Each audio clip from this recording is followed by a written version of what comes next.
Senhores telespectadores, se estas contas me não enganam, este programa vai para o ar exatamente no mês de janeiro de 1998. Ora, aconteceu que no mês de janeiro de 1298, faz, portanto, exatamente agora 700 anos. 700 anos certos. El Rei Dom Dinis mandou passar carta de foral às suas duas vilas de Ouguela e Campo Maior. Não julguem que era assim um foral como qualquer outro, não. O rei Dom Dinis estava extremamente vaidoso, porque ele, no ano anterior, em 97, tinha conseguido, numa negociação diplomática muito inteligente, assinar o Tratado de Alcanices, em que estas colinas férteis, com muito pão, com searas de trigo, estas colinas aqui da fronteira reiana, passavam a ser portuguesas. E o rei deu-se pressa em lhes mandar passar foral. Vim falar-lhes nisto aqui, exatamente no alto do castelo de Campo Maior.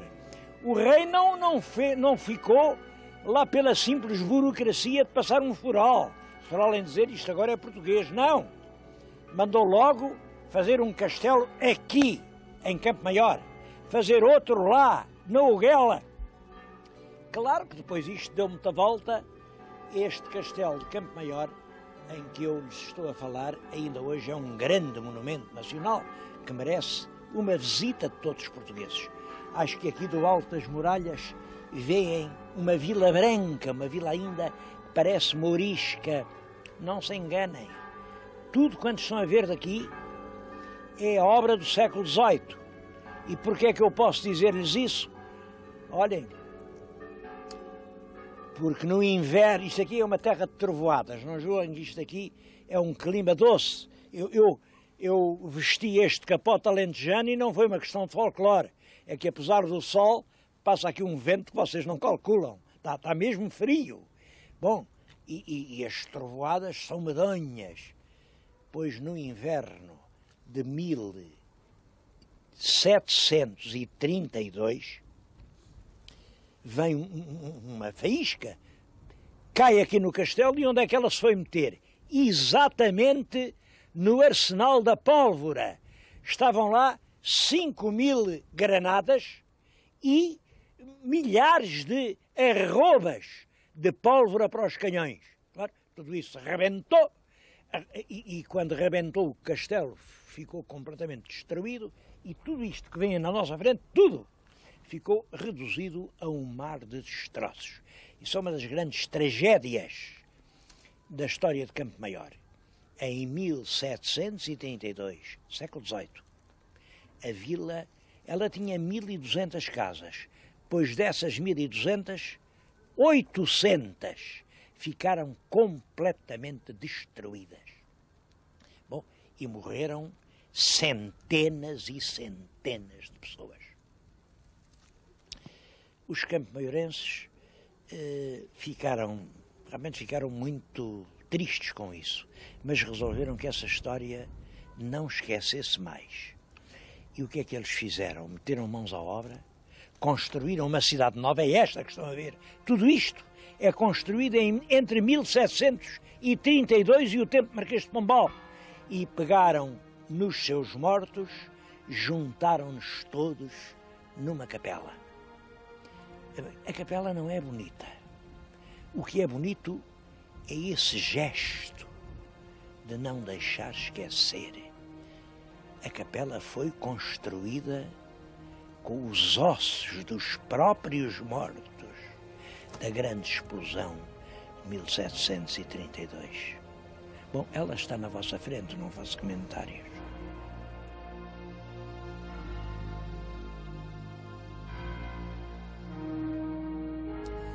Uma outra curiosidade de Campo Maior é que nasceu aqui a única santa portuguesa. Bom, única santa é uma maneira de dizer, porque eu acho que tem havido inúmeras portuguesas que são santas. Agora, a única que a Igreja canonizou e disse, esta é santa, nasceu em Campo Maior. Está a estátua na nossa frente, o nome dela era Beatriz da Silva. Bom, depois como veem há umas letras que alguém foi arrancar. O que ali dizia, as letras arrancadas, era nascida em Campo Maior em 1424. Realmente não temos a certeza de que ela nascesse em Campo Maior. É certo que os pais casaram em Ceuta, o pai dela era um valente e honrado capitão, Rui Gomes da Silva, e a mãe era filha daquele grande Dom Pedro de Menezes, o conde Dom Pedro de Menezes, era filha natural, e foi o conde que casou a filha com aquele soldado valente e mais tarde lhes deu o cargo de alcaide-mor de Campo Maior e da Oguela. É por isso que a memória dela está ligada aqui. É claro, a história já uma vez a contei, não vou contá-la de novo. Em todo caso, hoje em todo o mundo, há cerca de 150 conventos de uma ordem fundada por ela, Beatriz da Silva. É por isso que ela tem o báculo da abadesa. 150 conventos por esse mundo. A grande maioria em Espanha. Em Portugal há 2, e um deles precisamente em Campo Maior.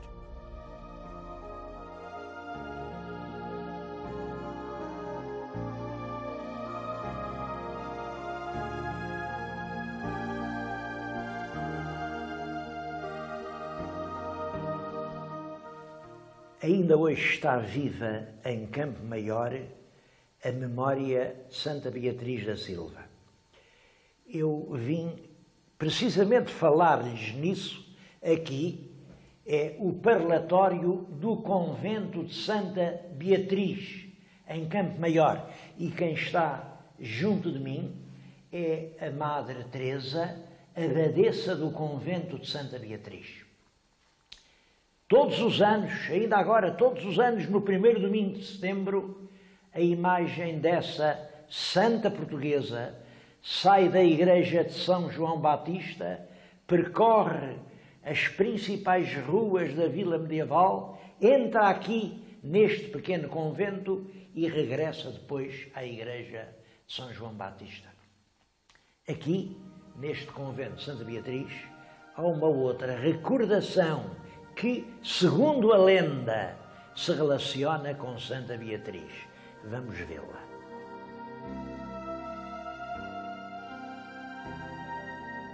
Segundo uma tradição muito antiga, a mulher que serviu de modelo a esta Nossa Senhora foi a própria Beatriz da Silva. Bom, se assim é, vejam quanto ela realmente era bonita.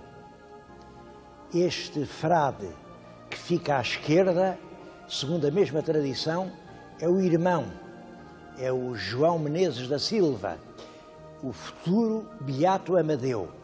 Bom, o outro santo já ouviram, é o São Francisco de Assis. Se é assim, são os 2 irmãos que a Igreja santificou, reunidos na mesma tela.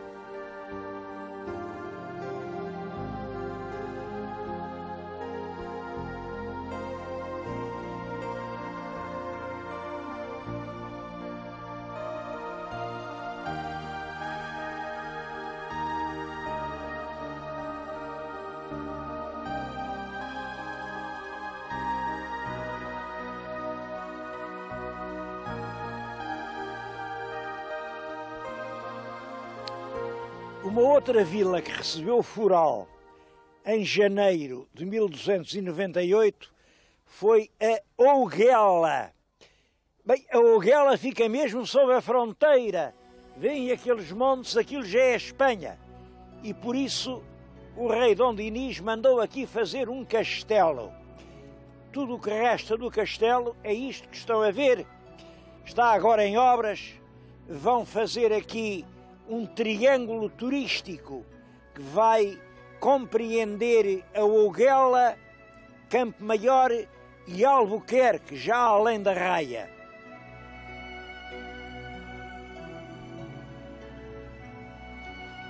Nos meados do século XV, ali por 1450 e tantos, o alcaide deste castelo da Ouguela e também do castelo de Campo Maior era um Rui Gomes da Silva, era o pai da tal Santa Beatriz. E também era pai de um outro rapaz chamado João da Silva, cuja história vou contar. No ano de 1452, fez-se em Roma um casamento real. A princesa portuguesa Dona Leonor, filha do nosso rei Dom Duarte e irmã do Dom Afonso V, casou com o imperador da Alemanha, com o imperador Frederico III. E quem hoje visitar a cidade de Siena, ao pé da catedral, fica a livraria Piccolomini e vê lá uns belíssimos frescos na parede, com grandes cenas. Um deles marca o casamento da nossa princesa com o imperador. São frescos do Filippo Lippi.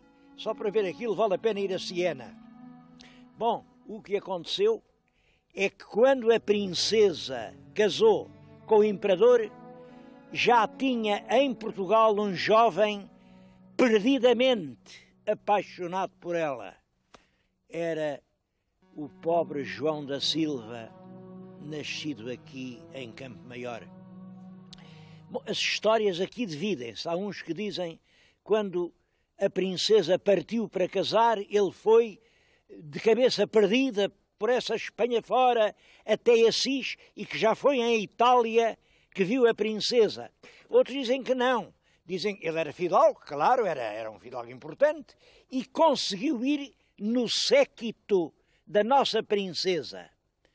Seja como for, aquela paixão foi-o dominando completamente, até que estava a dar cabo do rapaz, ele estava caído numa depressão profunda, parecia louco. E a rainha, já então imperatriz, com pena do rapaz, chamou os melhores médicos da Itália, mandou rezar novenas, fizeram-se benzeduras, sangrias. Nada. O rapaz cada vez pior. Então juntaram-se os grandes doutores a saber o que é que o rapaz tinha e os doutores chegaram a uma conclusão. Bom, isto é português, ele deve sofrer do mal da saudade. Mal da saudade. Saudade de onde? Bom, certamente saudades da terra dele. E foram dizer isso à imperatriz. Olha, o rapaz está doente, é cheio de saudades lá da sua terra. A imperatriz mandou-o vir à presença dela e disse-lhe: João, vou-te dar uma ordem. Vais partir imediatamente para Portugal. Bom, o rapaz foi como se o mundo acabasse. Caiu diante da imperatriz. Senhora, senhora, quereis que eu morra? Vós não vedes que sois toda a luz dos meus olhos, sois todo o ar que eu respiro. Aí a imperatriz caiu em si, percebeu e teve uma frase: João, João, ama a Deus. E retirou-se. O rapaz, aquela coisa, ama a Deus, fugiu dali, foi-se meter num retiro então em Assis e trocou o seu próprio nome, não quis mais que lhe chamassem João. Não era João, era ama a Deus. vieram outros companheiros, homens também desesperados, homens desiludidos, juntaram-se. Em breve havia ali um grande grupo de pessoas, todos se chamavam os Amadeus, e isto começou a dar que falar em Itália. Há ali santos que só vivem de amar a Deus. A notícia chegou ao norte da Itália, à corte dos duques de Milão. Era então o Francesco Sforza e uma duquesa importante, Bianca Maria, que quiseram vê-lo. E ele foi para Milão, para a corte deles. Começam a aparecer vários conventinhos pequenos com Amadeus. Havia uma dúzia de conventinhos. A duquesa escolheu aquele rapaz, o português, para seu confessor. E a essa altura não tinha dúvida nenhuma. Estava diante de um santo, de um grande santo. E quis que o Papa o conhecesse. Escreveu ao Papa e diz: há aqui um homem, o senhor tem que o ouvir. E lá vai o nosso João da Silva, de Milão, desce a Itália, vai a caminho de Roma. O Papa ouviu-o e ficou também imensamente abalado. Havia qualquer coisa naquele jovem que era diferente.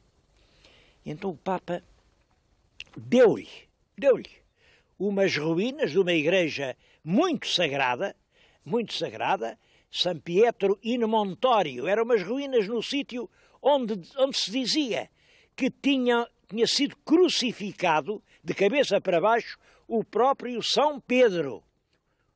Ora bem, o São Pedro, como sabem, é o primeiro Papa. Tinha morrido ali e havia ali umas ruínas. O Papa deu isso ao nosso João da Silva e ele começou ali rapidamente a fazer um santuário, pediu dinheiro a todos os reis da Europa. Olha, o Luís XI de França estava a morrer, ia morrer com a alma carregada de pecados. Pois bem, mandou-lhe uma data de dinheiro para ver se aliviava os seus pecados. Os reis de Espanha, Isabel a Católica, o rei de Portugal, Dom Afonso V, toda a gente mandou dinheiro e ele lá fez aquela igreja que hoje lá se pode ver. Ainda hoje, o drama desse rapaz apaixonado que transmutou o seu amor por uma mulher no amor mais alto, no amor de Deus. Ainda hoje, essa lição é recordada em Itália.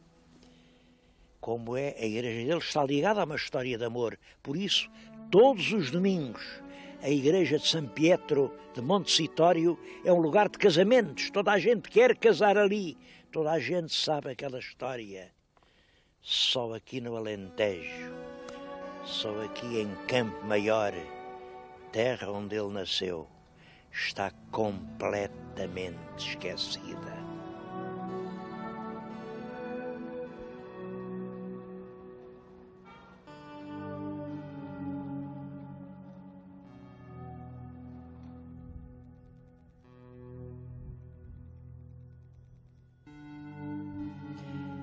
Este é um outro trecho das muralhas do Castelo da Ouguela. É claro, como veem, é já obra do século XVIII. Bom, mas aproveito para contar aqui outro episódio esquecido desta terra. Quando, no século XV, em 1475, o nosso rei Dom Afonso V resolveu invadir a Espanha, naquela guerra mal sucedida que acabou na Batalha de Toro. Quando isso se deu, aqui os alcaides das cidades fronteiras de Albuquerque e Campo Maior e Ouguela resolveram ser eles a resolver o assunto. Em vez de pôr as populações a matar-se, resolveram lutar eles num duelo de morte. Vem o alcaide de Albuquerque, era o Galindo, vai o alcaide da Ouguela, era o João da Silva. João da Silva porque era sobrinho do tal João da Silva de quem lhes falei, do Beato Amadeu. E encontraram-se ali embaixo num chão a que hoje ainda chamam o chão da cruz e lutaram desesperadamente, até que realmente o alcaide da Ouguela conseguiu matar o alcaide de Albuquerque, mas ficou de tal maneira ferido, apesar dos médicos andaram a tentar, enfim, curar-lhe as feridas, mas ele morreu também 28 dias depois. O resultado do duelo dos alcaides foi ambos morrerem. Essa guerra ficou empatada. Felizmente agora já não há guerra. Agora isto são duas províncias que se abraçam. Vamos ali ver uma coisa.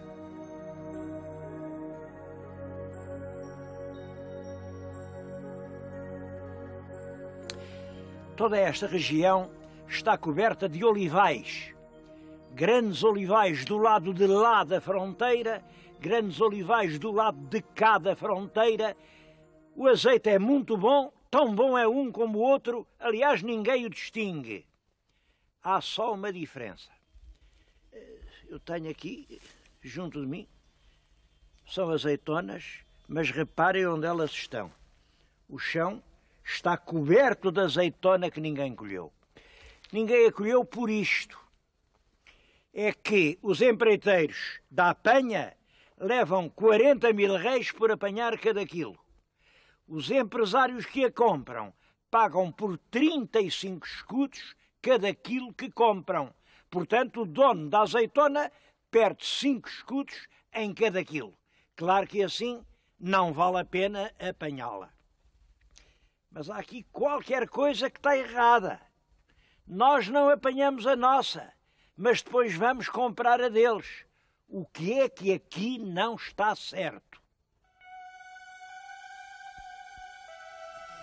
A Ouguela foi durante muito tempo uma terra de contrabando.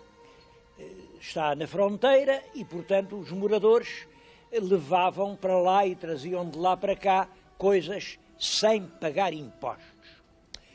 Bom, isso, é claro, era proibido por lei, mas a população considerou sempre isso uma profissão nobre, porque arriscavam a vida e, no fundo, não roubavam nada a ninguém.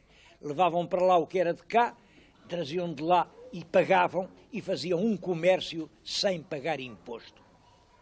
Devo dizer que está na massa do sangue dos portugueses essa coisa do contrabando.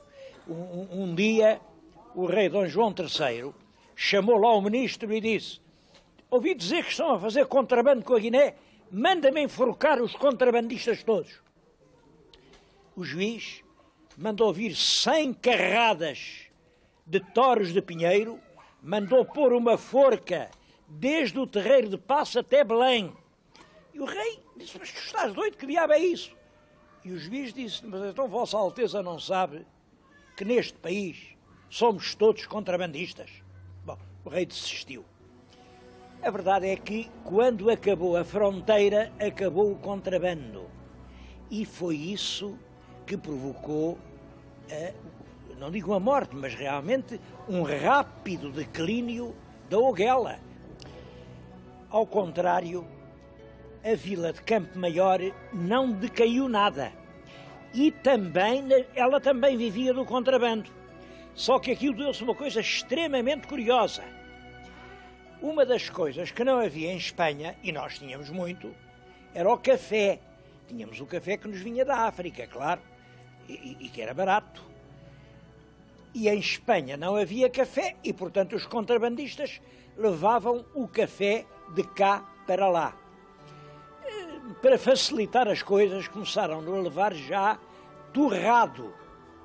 E então surgiram aqui umas fabriquetas de torrefação de café. Bom, essas fabriquetas enraizaram, progrediram, foram a base de uma grande indústria e ainda hoje Campo Maior é famosa pelos seus cafés. E a cidade, a vila, eu chamo-lhe cidade porque ela está quase uma cidade, vive grandemente disso. Mas ao mesmo tempo mantém o aspecto antigo. Eu peço-lhes que olhem por essa ladeira abaixo, por esta Vila Branca, castiça, genuína, autêntica, pura, alentejana. Não há no Alentejo muitas terras tão bonitas como esta. E há tanta gente em Lisboa que nunca veio a Campo Maior. O lisboeta conhece o Campo Pequeno, conhece o Campo Grande e não conhece o Campo Maior. É urgente vir a Campo Maior. Se vocês puderem, venham na altura das festas do povo. As festas do povo são no primeiro domingo de setembro e duram poucos dias, mas podem crer que são um momento inesquecível. Elas não são de nenhum santo, não são de nenhuma profissão. Parece que antigamente lhe chamaram festa dos artistas. E esta coisa, festa dos artistas, para mim é assim um bocado disfarçado. Eu não vou jurar, mas isto devia ser, mas era a festa dos contrabandistas, porque os maiores artistas de Campo Maior eram realmente os contrabandistas. E a terra, nessa altura, é uma coisa maravilhosa. Todas estas ruas são cobertas por flores, frutos, feitas em papel, que revelam um talento, uma imaginação. É uma coisa única em Portugal. Se puderem, venham a Campo Maior.